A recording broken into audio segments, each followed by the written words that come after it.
Panglima Tentara Nasional Indonesia untuk memberikan dukungan pendampingan sumber daya manusia. Bayangin, prajurit TNI kan, yang dulu membantai, kan, dari HK itu membunuh, maka harus kawal dia. Padahal TNI sebagai garda terdepan melindungi rakyat dari pembantaian PKI waktu itu dan merentah tugas. Salah-salah, anjing lo TNI, lu pembunuh babi gua kok, lu pelanggaran HAM apa lo?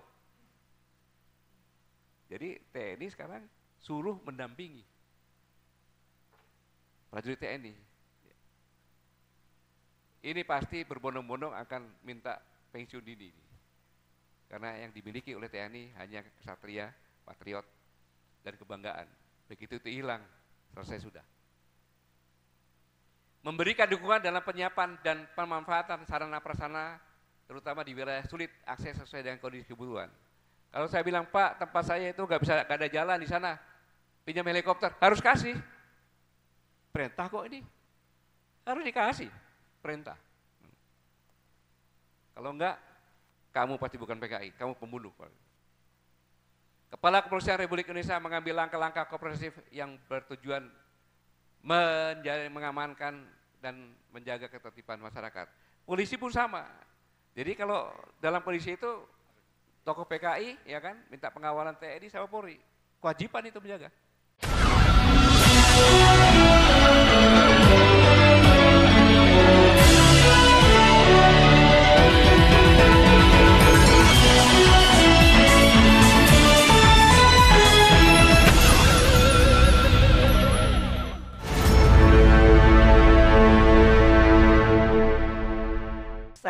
Saya merasa senang sekali diminta untuk memandu acara kali ini, dan saya yakin banyak di antara yang hadir di sini maupun para viewer kita yang bertanya-tanya, ini kenapa kami bersama Pak Gatot kok bikin PKI melulu aja kegiatannya gitu, padahal kan yang sekarang rame ini kan TPPU 349 triliun, terus ada rame di KPK gitu ya, yang heboh gitu. Tapi saya kemudian berpikir begini, dulu ketika orang juga masih belum sibuk ngomongin proxy war, itu ingat ya Pak Gatot pada waktu itu masih pasti di Kostrad ya Bang Kostrad ya, Pak Gatot bicara tentang proxy war, dan orang kemudian waktu itu nggak ngeh juga apa sih sebenarnya yang dimaksudnya oleh Pak Gatot dengan proxy war itu, dan kemudian sekarang kita baru tahu, oh bentuknya seperti sekarang ini, apa yang terjadi di Indonesia inilah bentuk berapa tahun kemudian. Saya terus kemudian, jangan-jangan Pak Gatot ini juga sudah punya sesuatu sebagai orang intelijen, lama di intelijen, pernah jadi Panglima TNI, punya sesuatu pengetahuan yang nggak kita ketahui. Makanya saya bilang, coba mari kita simak sebenarnya apa sih yang dimaui oleh Pak Gatot. Kalau biasanya Pak Gatot kan memberikan catatan, dalam dialog-dialog ini memberi catatan akhir. Justru saya pengen Pak Gatot sekali ini kita ubah. Kita minta Pak Gatot untuk bicara di depan supaya kita tahu apa sebenarnya yang dimaksudkan Pak Gatot, dan saya menduga gitu ada sesuatu yang serius mengapa kemudian Pak Gatot terus menerus bicara soal bahaya komunisme ini. Dan sekarang ini kalau media menyebutnya ini pakai newspack-nya atau cantolan beritanya itu Inpres, sebenarnya tadinya apa ya, Perpres nomor 17 ya tadinya, Kepres 17 nomor 2022 tahun 2022, dan kemudian diubah menjadi Inpres nomor 2 tahun 2023 tentang penyelesaian non-judicial beberapa pelanggaran HAM berat. Saya kira Pak Gatot, jadi kita putar dulu ya kebiasaan lama, tinggal kebiasaan lama Pak Gatot yang menyimpulkan. Sekarang kita dengar dulu Pak Gatot, nanti para panelis yang lain itu yang akan memberi catatan atas apa yang disampaikan oleh Pak Gatot. Sejak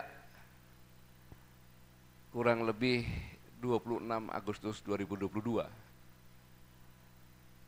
saya selalu merenung apa sebenarnya yang akan terjadi ini. Karena saat itu Kepres 17 tahun 2002 dikeluarkan, yaitu untuk tim. Kemudian tim ini diberi waktu sampai dengan 31 Agustus 2022. Setelah itu tim ini melaporkan kepada Bapak Presiden, dan Bapak Presiden menyatakan pernyataan.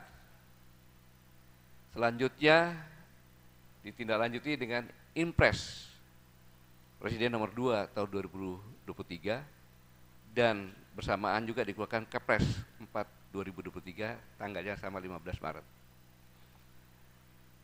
Saudara sekalian, sebelum saya lanjutkan, saya menyampaikan ini kepada para panelis di hadapan saya ini adalah karena kegalauan, kekhawatiran, ketakutan, sehingga saya terpaksa bicara di sini, memaparkan kepada para panelis sekalian untuk mengoreksi saya, apakah yang saya sampaikan ini salah, benar, apakah saya ini takut jadi karena saya sudah mulai ujur gitu, takut mati atau bagaimana, sehingga bisa memberikan penjelasan kepada publik juga.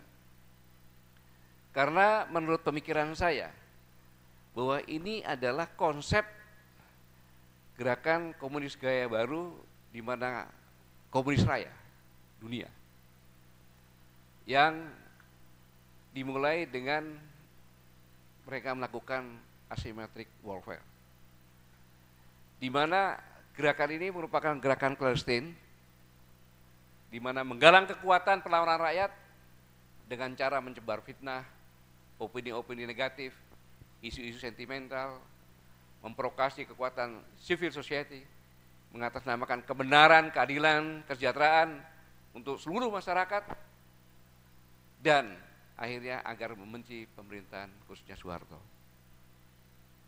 Sehingga makin gencar lagi Soeharto otoriter, anti demokrasi, militeristik, bertangan besi, anti Islam, anak manis Amerika, kapitalis, anti kebebasan, dan KKN secara masif terus menerus, sehingga muncullah peristiwa Malari, Marsina, Tanjung Priuk, Dom Aceh, dan pelanggaran HAM dan lain sebagainya. Ternyata puncak dari asymmetric warfare ini adalah terjadinya reformasi dan jatuhnya pemerintah Orde Baru, yaitu Soeharto sebagai musuh utama PKI. Dan selanjutnya hasil pengamatan saya kurang lebih 6 tahun pada saat saya jadi Pangkostrat, saya tidak tahan. Saya harus bicara. Padahal semua asisten saya, kepala staf saya, semuanya tidak merekomendasi saya bicara di UI. Karena selama ini belum pernah ada TNI yang bicara di sana. Tapi karena saya sudah tidak tahan, akhirnya saya harus berbicara. Pada saat itu 10 Maret 2014, saya bicara tentang proxy war. Sebenarnya singkatnya saja, proxy war itu adalah perang yang untuk membangun kekuatan sosial politik, social power dan politik power.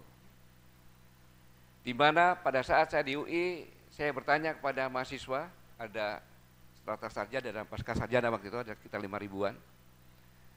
Apabila saudara-saudara menjadi presiden di suatu negara dan mendapat masukan dari para ahli semuanya, bahwa 25 tahun yang akan datang negara kita ini akan rawan krisis pangan, energi, air, ekonomi. Dan negara Indonesia adalah suatu negara yang bisa menyelamatkan kita semuanya karena punya apa-apa semuanya ada di sana. Saya tanya, sebagai seorang presiden, kamu melihat Indonesia seperti ini, apa yang kamu lakukan terhadap Indonesia? Ada yang mengatakan serang, jajah dia dan sebagainya. Tapi menarik. Para mahasiswa-mahasiswi menyampaikan, saya akan melakukan investasi besar-besaran ke sana. Karena sumber daya alamnya luar biasa. Sehingga saya akan bisa kuasai semuanya. Pemodal setempat pasti akan kalah dengan saya. Kemudian kita buat fakta-fakta perdagangan. Sehingga semua kita atur. Perdagangan bebas. Kemudian jadikan Indonesia yang kaya raya ini menjadi negara pasar. Kita jadikan pasar. Sampai ngomong, saya yakin di tubuhnya Pangkostrat minimal ada 3 bukan buatan Indonesia, buatan luar. Kemudian menyebarkan black campaign untuk produk-produk hasil bumi Indonesia, sawit dan lain sebagainya. Kemudian membeli undang-undang. Saya cut di situ, bagaimana caranya kau beli undang-undang? Jawabannya saya mengejek, alah Bang Koster pura-pura tidak tahu. Kita kan menggalang juga pengambil kebijakan dan legislatif. Di legislatif itu satu komisi kan nggak sampai 70 orang. Kalau saya sebar 2 miliar saja, saya masukkan undang-undang, nggak sulit, dia bilang. Mahasiswa menyatakan seperti ini. Sehingga apapun yang kita mau, legalitasnya ada lewat undang-undang. Kemudian hancurkan generasi mudanya dengan narkoba, hidup hedon, kemudian pesta-pesta dan sebagainya. Ciptakan konflik domestik sehingga konsentrasi pemerintah terbelah. Selanjutnya beli dan kuasai media massa, TV, koran dan sebagainya. Karena itu saya perlukan untuk membentukkan opini. Kemudian kuasai sarana informasi dan komunikasi strategis sehingga saya bisa mengetahui kalau pejabat-pejabat ngirim email, WhatsApp, SMS, saya bisa monitor apa yang dilakukan. Kemudian adu domba antar lembaga, khususnya TNI dan Polri. Kuasai TNI dan kerdilkan. Mengapa? Karena TNI adalah tiang utama untuk menjaga kedaulatan, selalu dekat dengan rakyat. Maka harus saya kerdilkan dia, kemudian saya kurung dia. Kemudian cari ciptakan calon pemimpin boneka yang bisa kita atur. Bisa kita sekolahkan dulu kalau dia pintar, tapi kalau tidak kita pintar, ya kita cari yang bodoh-bodoh tapi manut. Kemudian timbulkan konflik dan pecah belah partai serta kuasai. Yang tadinya partainya cuma kecil, kita buat banyak supaya tidak ada kekuatan satu yang besar. Kemudian jatuhkan citra Indonesia di mata internasional. Jadikan Indonesia sebagai pasar narkoba. Dan satu lagi, mayoritas masyarakat Indonesia adalah umat Islam. Maka Islam harus di-framing toleransi, intoleransi, dan radikal. Karena tidak bisa dilawan, harus dunia yang mengetuk Islam dengan cap tersebut. Kemudian ciptakan euforia di kampus agar mahasiswa meninggalkan kampus, tidak belajar, ketiadaan pesta narkoba, tawuran antar mahasiswa dan masyarakat. Ini semua yang dilakukan. Kemudian yang paling penting, susupkan para kader agar anak PKI ke dalam berbagai strata instansi. Kementerian, partai, legislatif, ormas, ormas agama, Islam, Kristen, Katolik, Hindu, Buddha, organisasi kemudaan, LSM, dan institusi negara untuk galang kekuatan politik dan rakyat serta bisa mengendalikan pemerintah. Hasilnya adalah ini, amandemen Undang Dasar 45 dan lahirnya Undang-Undang Pesanan, prosedur yuridis, Undang-Undang Nomor 2 Tahun 99 tentang otonomi daerah, putusan MK Nomor 1 Tahun 2004 membolehkan anak-anak PKI, keturunan PKI berpolitik, Undang-Undang Nomor 1 Tahun 2002 tentang pengelolaan migas, Undang-Undang Nomor 2 Tahun 2002 tentang Polri, Undang-Undang Nomor 13 Tahun 2003 yang membuka ruang kerja sistem outsourcing dan sistem kotak, ini yang membuat buruh susah, Undang-Undang Nomor 32 Tahun 2004 tentang pemerintah daerah dan pilkada, Undang-Undang Nomor 34 Tahun 2004 tentang TNI, Undang-Undang Nomor 19 Tahun 2003, sehingga setiap BUMN punya anak cucu bahkan kalau perlu cicit, sehingga ada di semua daerah tempat bisnis dikuasai oleh BUMN. Kemudian Undang-Undang Nomor 25 Tahun 2007 tentang penanaman modal, ekspansi pemodal asing yang bisa menggulung UMKM dan pengusaha lokal, menghilangkan pelajaran sejarah pemberontakan PKI tahun 48 dan 65 dalam sejarah di sekolah-sekolah. Kemudian mata pelajaran sejarah dan geografi dalam Sidiknas dihilangkan, sejarah dihilangkan, padahal Bung Karno mengatakan jas merah, jangan lupa-lupakan sejarah. Kemudian Kepres Nomor 20 Tahun 2015 tentang hari lahirnya Pancasila 1 Juni, yang itu adalah ide Bung Karno, Trisila yang akan menjadi Ekasila. Kemudian Undang-Undang 13 Tahun 2019 tentang MD3 di mana ini semuanya di legislatif hanya dikuasai oleh ketua-ketua partai, seperti yang disampaikan oleh Bambang Pacul. Kemudian menunjuk langsung pejabat kepala daerah oleh Presiden dan Mendagri, benar-benar sangat melanggar itu, tapi dibuatnya undang-undang baru seolah itu legal. Dan hasil proxy war sama-sama kita rasakan kondisi Indonesia saat ini. Ini adalah hasil proxy war. Dan sekarang kita akan masuk kepada perang baru, Neo-Cortex War, di mana perang pemikiran dan narasi opini. Inilah yang saya takutkan, Neo-Cortex War. Inilah yang akan membuat sistem of civilization komunisme. Dengan lahirnya Kepres 17 tahun 2002 tentang pembentukan TPPHM berat, ini adalah bagian dari Neo-Cortex War, akan saya jelaskan lebih lanjut. Kemudian dilanjutkan dengan pernyataan Presiden tanggal 11 Januari 2023, Impres nomor 2 tahun 2023, pelaksanaan rekomendasi penyelesaian non-judisial pelanggaran HAM berat, dan Kepres nomor 4 tahun 2023 tentang pembentukan tim pemantau PPHM non-judisial. 4 ini sangat luar biasa, yang banyak orang tidak tahu. Ini kepresnya, keputusan Presiden Republik Indonesia nomor 17 tahun 2002 tentang pembentukan tim penyelesaian non-judisial pelanggaran HAM asasi manusia berat masa lalu. Ini saya cepatkan saja, lengkap, ada di Bapak sekalian. Tetapi dasar dari Kepres tersebut tidak memasukkan Undang-Undang nomor 26 tahun 2000 tentang pengadilan hak asasi manusia.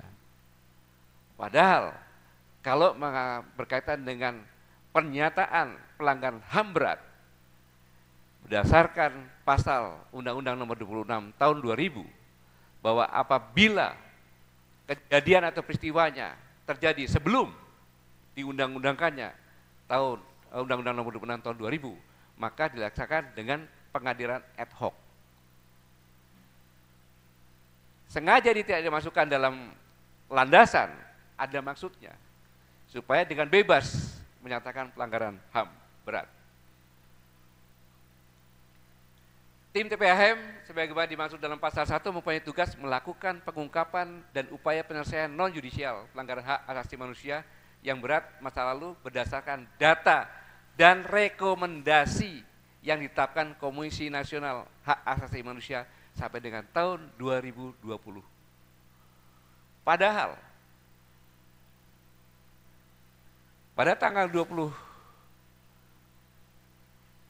Juli itu tahun 2012, Prof. Hafiz ya, itu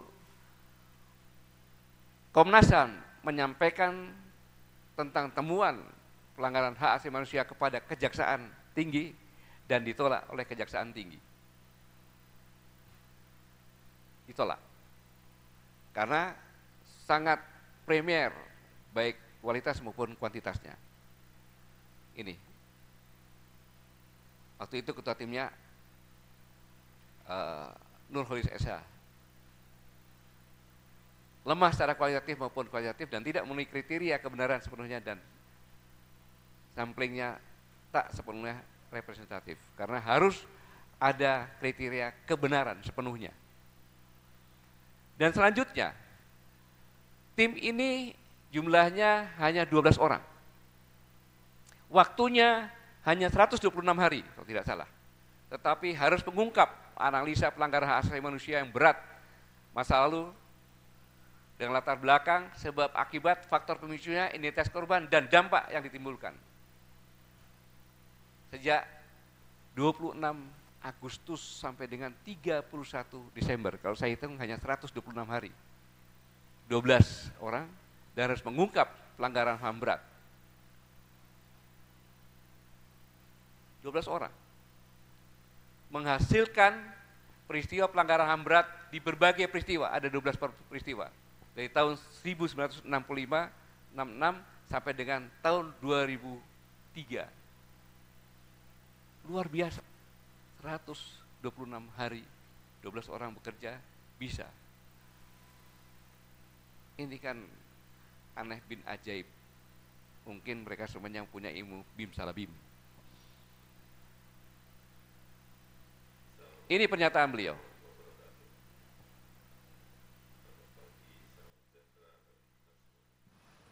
Assalamualaikum warahmatullahi wabarakatuh. Selamat pagi, salam sejahtera bagi kita semuanya. Bapak, Ibu, dan saudara-saudara sebangsa dan setanah air, saya telah membaca dengan seksama laporan dari tim penyelesaian non-yudisial pelanggaran hak asasi manusia yang berat yang dibentuk berdasarkan keputusan Presiden nomor 17 tahun 2022.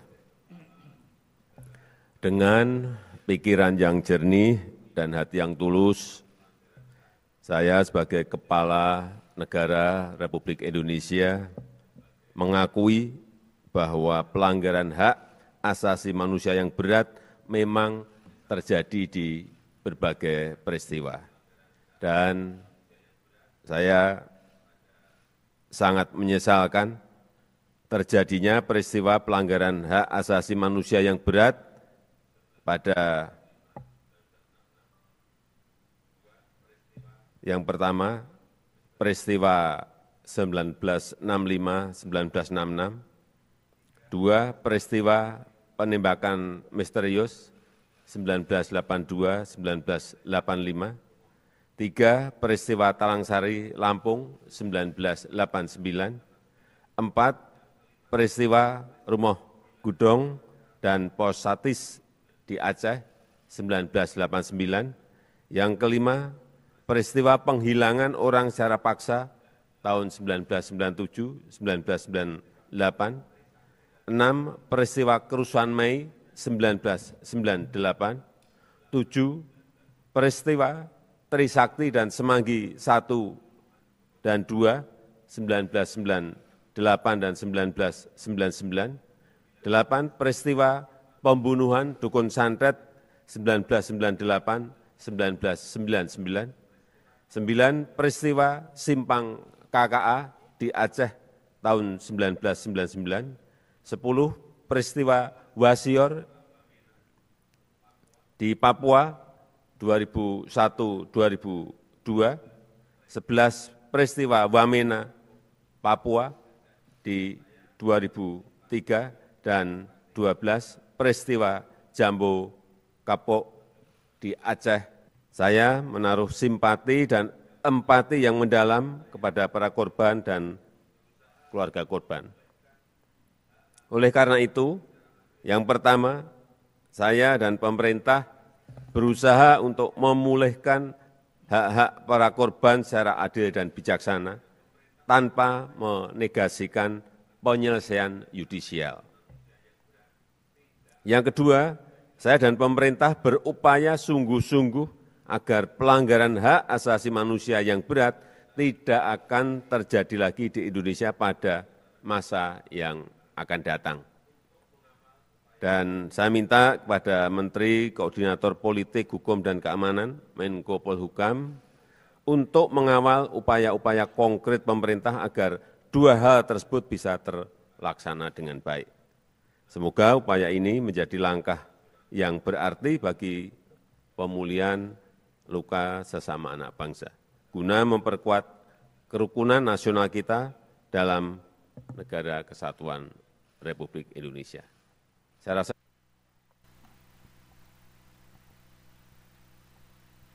jadi itulah pernyataan yang benar-benar sangat luar biasa dari tim yang 12 orang, 126 hari, dan bisa 12 peristiwa. Sekaligus Presiden menyimpulkan dengan pikiran yang jernih dan hati yang tulus, saya sebagai kepala negara Republik Indonesia, saya akan membagas sebagai kepala negara. Dalam ICC Court, pernyataan pelanggaran HAM berat itu harus ada dari Dewan Keamanan PBB. Betul Pak Hafiz ya, Dewan Keamanan PBB. Bagi yang meratifikasi Statuta Roma 98. Bagi yang tidak, seperti Indonesia menggunakan hukum yang ada di Indonesia, yaitu harus persetujuan DPR. Baru membentuk tim ad hoc. Tetapi beliau sebagai kepala negara hanya mendengarkan 12 orang tadi. Sudah menyatakan terjadi pelanggaran hak asasi manusia yang berat. Dan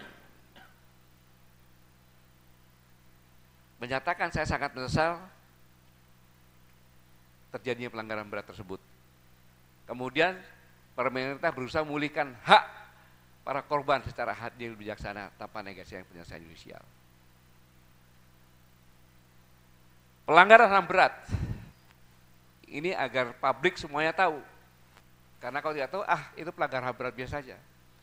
Berdasarkan Undang-Undang Nomor 26 tahun 2000, itu pelanggaran HAM berat adalah kejahatan genosida, menghancurkan atau memusnahkan seluruh atau sebagian kelompok bangsa, ras, etnis, atau agama dengan cara membunuh yang mengakibatkan pemusnahan, pengungsian, perbudakan, pemerkosaan, dan lain-lain yang jelek.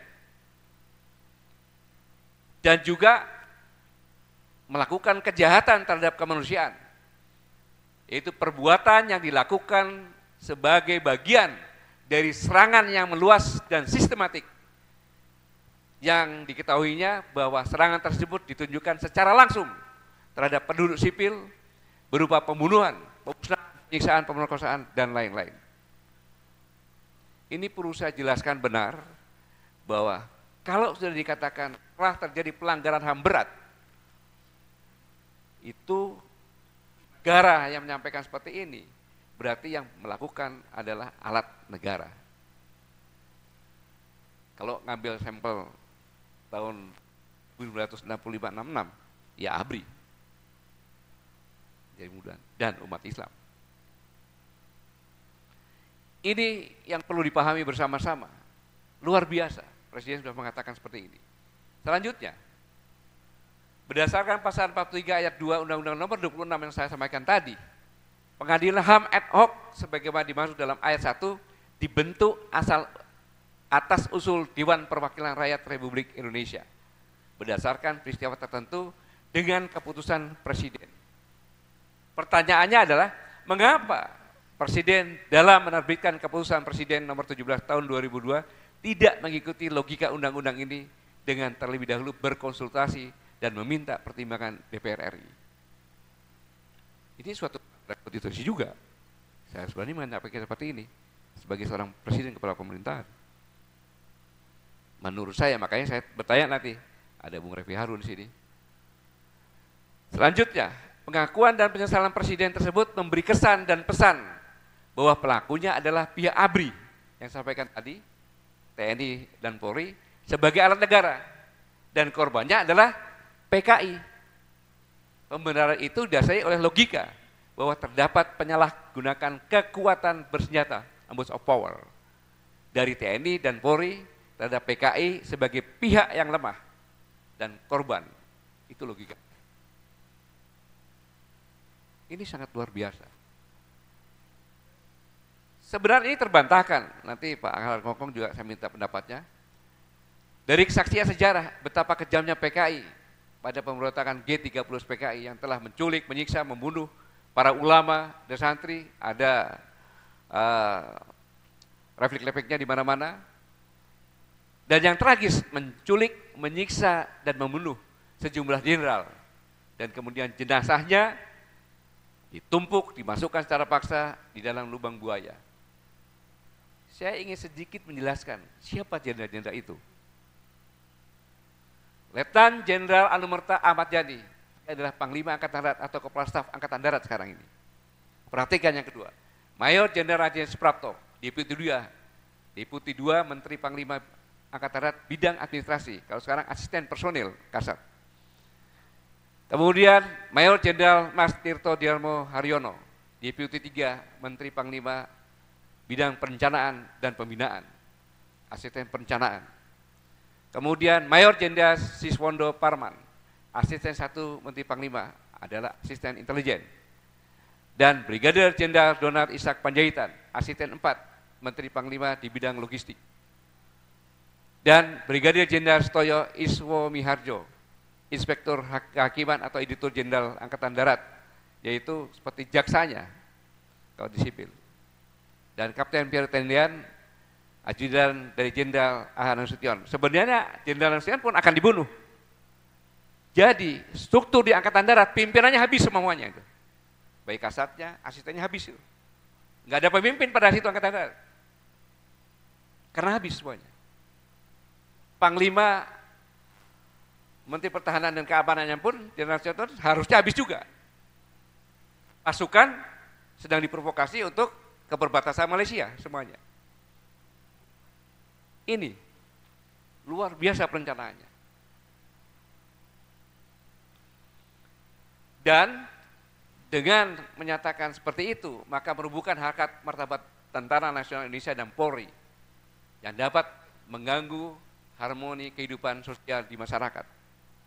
Karena pada institusi telah melekat atribut sebagai pelaku pelanggaran HAM berat, pembunuhan secara biadab, dan lain sebagainya yang saya jelaskan tadi. Mereka akan dikucilkan, diisolasi, bahkan dapat menjadi common enemy, musuh bersama, baik di dalam negeri maupun di dunia internasional. Bayangkan kalau ini terjadi. Tulang punggung penjaga keamanan dan pertahanan lumpuh di sini. Kalau saya sebagai marketing sama aja, silakan sekarang saatnya Anda masuk ke Indonesia dengan langkah tegap sambil bernyanyi-nyanyi. Tidak ada perlawanan. Urgensi dikatakan bahwa negara untuk hadir meraju kembali keretakan sosial antara umat Islam, PKI, TNI, dan Polri, saya yakin itu sangat diperlukan. Tetapi setelah melewati proses waktu yang sangat panjang, harmoni dan ketentraman kehidupan sosial dan kedamaian sudah terwujud secara utuh dan alamiah. Tidak pernah terjadi ada ribut antara Islam dengan PKI atau antara dengan anak turunan PKI, nggak ada. Maka urgensi yang disampaikan Bapak Presiden sebagai kepala negara sudah tidak relevan lagi sekarang ini. Alasannya apa? Tentunya ada udang di balik batu. Selanjutnya, sedikit saya ulas bahwa sepanjang abad 20 terdapat 272 juta orang korban pelanggaran HAM berat. Dan 70% atau kurang lebih 196 juta jiwa dari jumlah itu dilakukan oleh rejim yang berhaluan politik komunis. Kita bisa lihat Cina, Vietnam, Kamboja, Korea Utara, dan sebagainya. Dan kalau di total sekitar 5.000 orang dibunuh setiap hari sepanjang abad ke-20 di negara-negara komunis. Dan dengan kesaksian sejarah ini, dengan corak politik PKI tentu bukanlah korban, tetapi ia juga pelaku pelanggaran HAM berat masa lalu. Contoh gampangnya aja, peristiwa 48, ada monumen Kresek, di mana tragedi di Madiun 48 jumlah korbannya 1920. Belum di tempat-tempat yang lainnya lagi. Ini. Kemudian pada pasal 43 ayat 2 Undang-Undang Nomor 26 tahun 2000 dinyatakan bahwa pengadilan HAM ad hoc sebagaimana dimaksud dalam ayat 1 dibentuk atas usul Dewan Perwakilan Rakyat. Saya ulangi lagi ini, bahwa telah terjadi pelanggaran mengatakan atas nama sebagai kepala negara. Sekarang itu tadi tentang ulasan saya tentang pernyataan Presiden. Sekarang kita masuk kepada yang inti, yaitu Instruksi Presiden Republik Indonesia nomor 2 tahun 2023 tentang pelaksanaan rekomendasi penyelesaian non-judisial pelanggaran hak asasi manusia yang berat. Ini saya cepatkan saja. Ini menteri-menteri ada 19 kementerian, Panglima TNI dan Kepolisian, Kemudian Menteri Dalam Negeri menugaskan gubernur, bupati, wali kota menyusun rencana anggaran, nanti saya jelaskan lebih lanjut supaya cepat saja. Dikeluarkan tanggal 15 Maret kemarin dan berlaku efektif pada tanggal tersebut. Impres nomor 2 tahun 2023, pelaksanaan rekomendasi penyelesaian non-yudisial pelanggaran hak asasi manusia yang berat, upaya negara untuk memenuhi hak korban, dengarkan, hak korban atau ahli warisnya dan korban terdampak. Jadi ada 3 nih, ada korban, ada ahli warisnya, dan korban terdampak dari peristiwa pelanggaran hak asasi manusia. Jadi kalau PKI ya PKI-nya, ya anak cucunya, dan yang berdampak bisa organisasi-organisasi sekitarnya. Ini ada maksudnya saya buat seperti ini. Kemudian ini kementerian yang tadi saya sampaikan, yang mendapatkan tugas dari instruksi Presiden.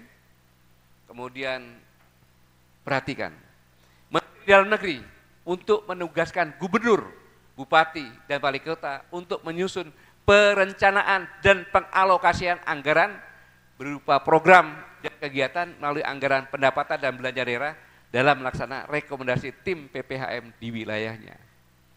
Jadi saudara-saudara dimanapun Anda berada, Anda bayar pajak nanti, ya kan, APBD-nya harus dikurangi untuk itu.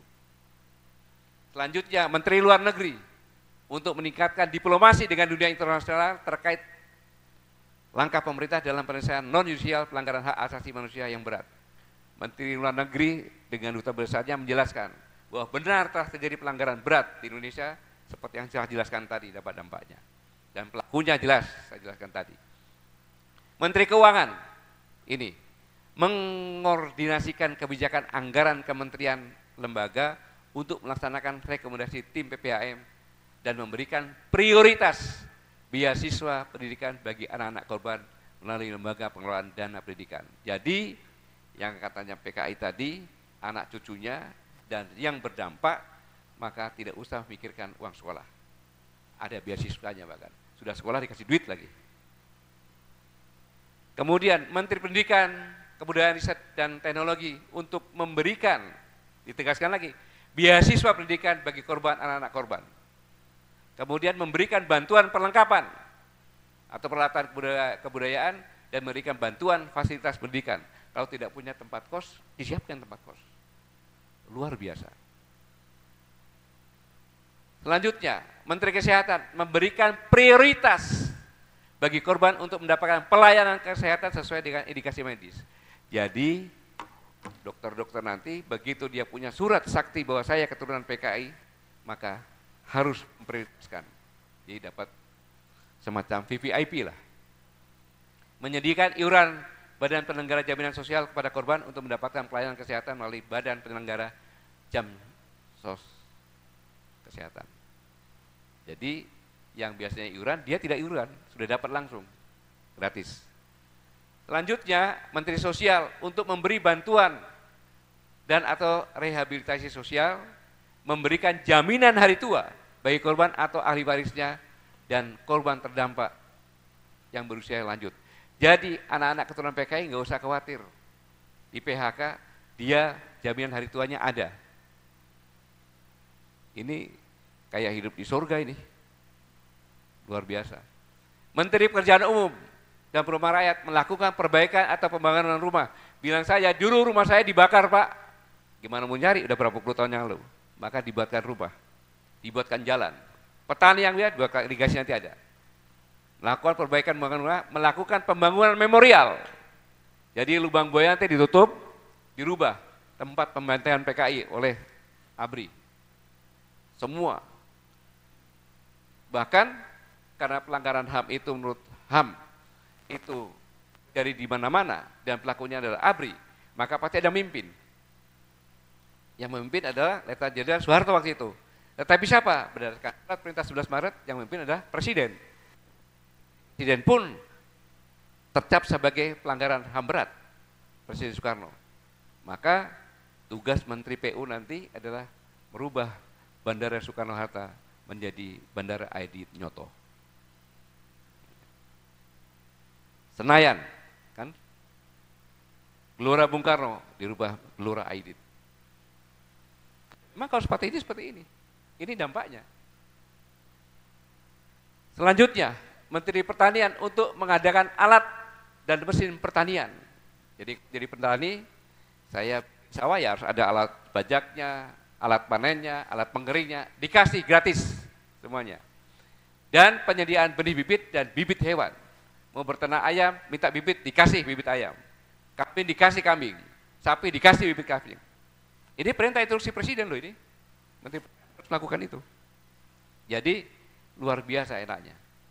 Menteri Badan Usaha Milik Negara mengkoordinasikan pemberian bantuan usaha melalui pemanfaatan dana corporate social responsibility dari Badan Usaha Milik Negara. Besar itu. Besar. Dan ini dia yang paling penting. Ini dia yang paling penting. Menyediakan peluang kerja di Badan Usaha Milik Negara. Jadi nanti BUMN itu isinya adalah PKI, anak cucu PKI atau yang berdampak. Ini fakta ini menurut analisa saya, maka saya bertanya kepada bapak-bapak yang ada di sini ini. Kemudian Menteri Koperasi dan Usaha Kecil dan Menengah untuk memberikan fasilitas akses pembiayaan usaha. Kita usaha dikasih modal, perkara bangkrut, bilang Pak saya bangkrut, lu mau apa? Kalau dia ribut, lu pasti bukan anak PKI, takut orang. Panglima Tentara Nasional Indonesia untuk memberikan dukungan pendampingan sumber daya manusia. Bayangin, prajurit TNI kan, yang dulu membantai, kan, dari HK itu membunuh, maka harus ngawal dia. Padahal TNI sebagai garda terdepan melindungi rakyat dari pembantaian PKI waktu itu dan merentah tugas. Salah-salah, anjing lo TNI, lu pembunuh babi gua kok. Lu pelanggar HAM apa lo? Jadi TNI sekarang suruh mendampingi prajurit TNI. Ini pasti berbondong-bondong akan minta pensiun dini. Karena yang dimiliki oleh TNI hanya kesatria, patriot, dan kebanggaan. Begitu itu hilang, selesai sudah. Memberikan dukungan dalam penyiapan dan pemanfaatan sarana prasarana terutama di wilayah sulit akses sesuai dengan kondisi kebutuhan. Kalau saya bilang Pak, tempat saya itu nggak ada jalan di sana, pinjam helikopter, harus kasih. Perintah kok ini, harus dikasih perintah.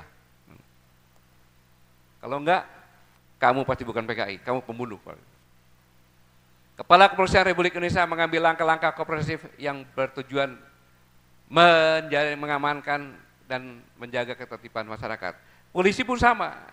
Jadi kalau dalam kondisi itu tokoh PKI ya kan minta pengawalan TNI sama Polri, kewajiban itu menjaga. Itu menurut analisa saya, nanti perlu dijelaskan lebih lanjut.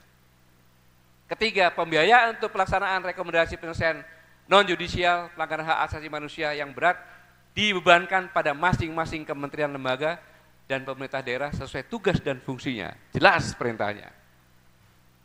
Keempat, Menteri Pimpinan Lembaga sebagaimana dimaksud dalam diktum kedua menyampaikan laporan pelaksanaan rekomendasi sesuai dengan instruksi Presiden paling sedikit 6 bulan sekali dalam setahun. Tahun laporan 2 kali ke Presiden melalui Menteri Koordinator Bidang Politik, Hukum, dan Keamanan. Menteri harus melakukan, dikontrol terus. Dan ini dia, tanpa batas waktu, berarti seumur hidup. Maka korban atau ahli waris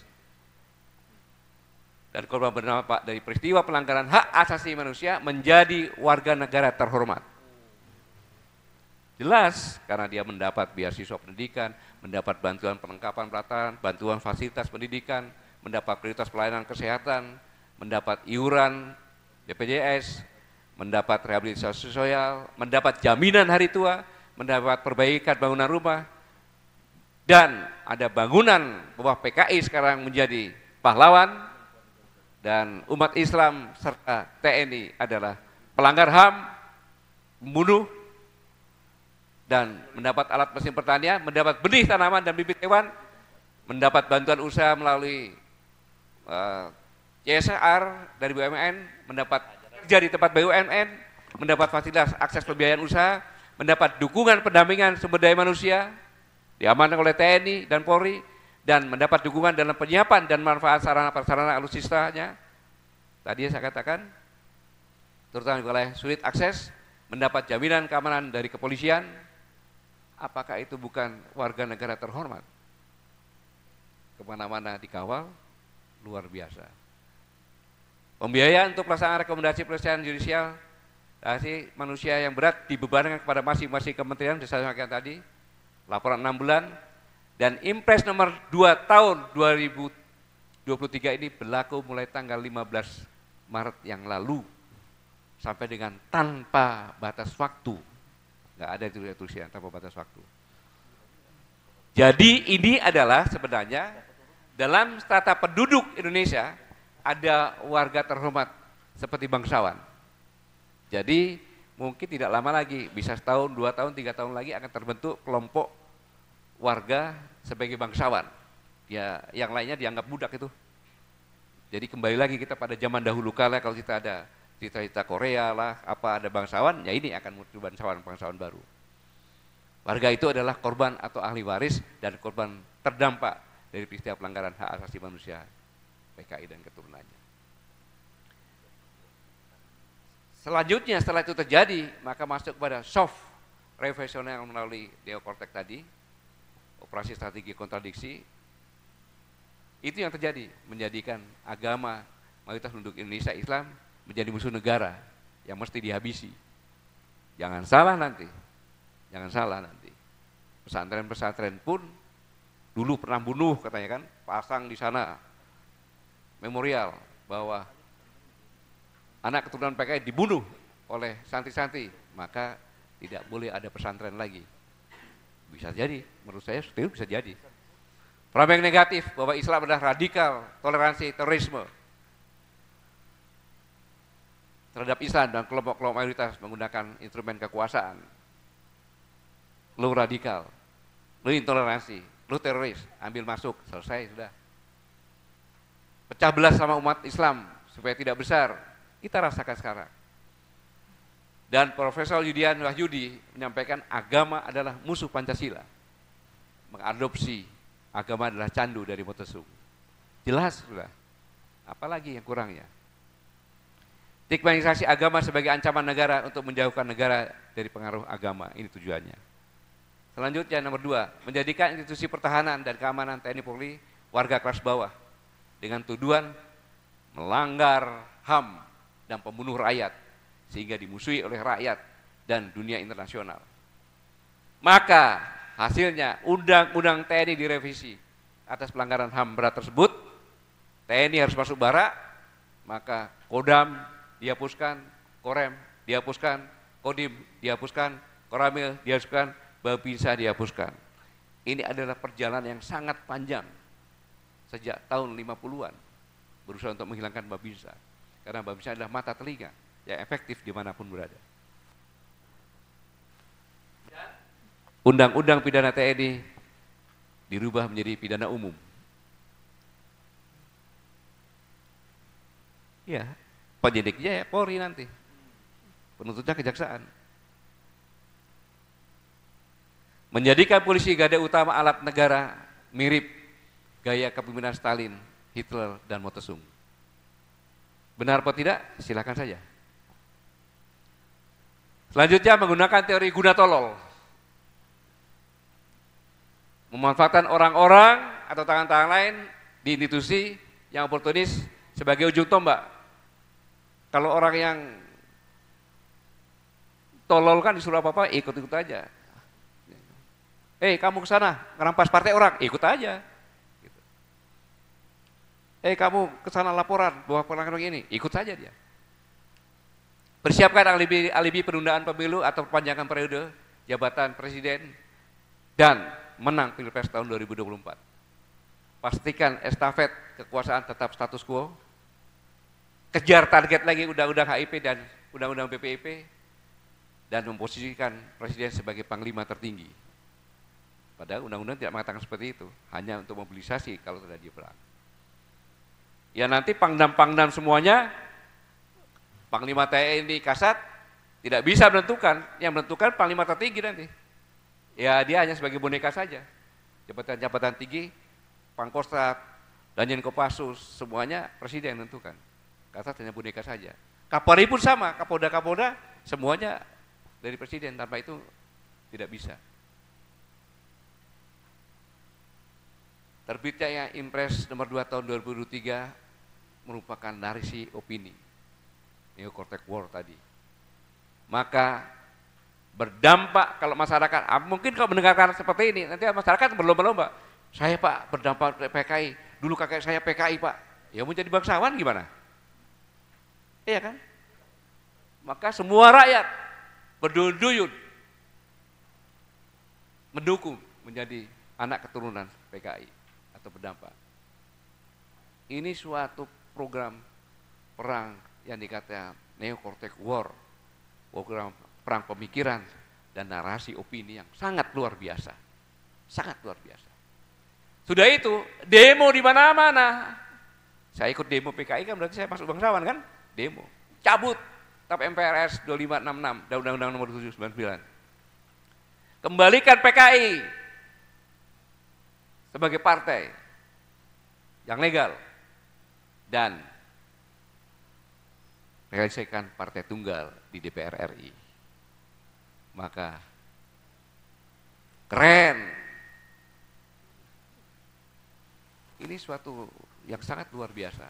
Makanya saya meminta bantuan para panelis di depan saya ini untuk bisa memberikan apakah yang saya sampaikan itu salah atau benar. Apakah saya hanya mimpi siang bolong. Selanjutnya keluarlah keputusan Presiden nomor 4 tahun 2023, tanggalnya 15 Maret, menunjuk pejabat-pejabat, gak usah saya jelaskan inilah, yang melaksanakan ini semuanya tadi. Lengkap sudah, ada kepresnya, ada instruksi presidennya. Tinggal kita tunggu lagi. Kita berlomba-lomba nanti rakyat, jadi seperti yang sampaikan, ikut PKI semuanya, karena ingin menjadi sekolah gratis, kesehatan gratis, semuanya, bahkan masa tuanya pun dijamin oleh negara. Bapak Presiden, inilah yang saya sampaikan. Saya hanya ingin menyampaikan semuanya ini, dan saudaraku sebangsa setanah air, apakah benar yang saya sampaikan ini, biarlah para panelis yang menanggapinya, sehingga saya punya ketenangan bahwa mudah-mudahan para panelis menyatakan itu semua Pak Gatot nggak benar semuanya itu, Bapak cuma mimpi aja nih, puasa-puasa mungkin tidur siang, ya enggak apa-apa.